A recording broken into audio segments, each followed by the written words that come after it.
Guys,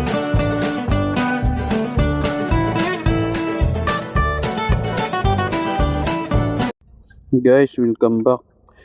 Check natin guys yung binili ko na TP-Link EX800 dual band Wi-Fi 6 router. Check natin yung speed test nito. Kasi nakita ko to sa YouTube. Okay naman yung ano nila, yung review. So test natin, no. Bali nakabit ko na pala siya. Install ko na. So speed test na lang natin. Kasi yung plan namin is 150 Mbps.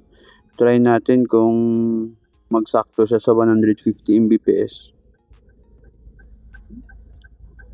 Yun yung speed test niya, no. Maabot ng 447.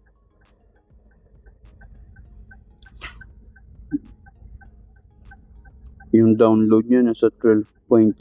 Ulitin natin, no.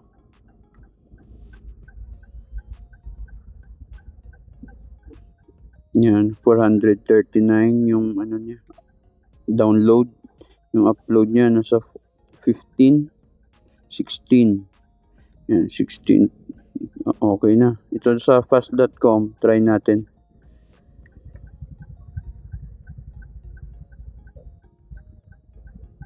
Yan, nasa 540 Mbps.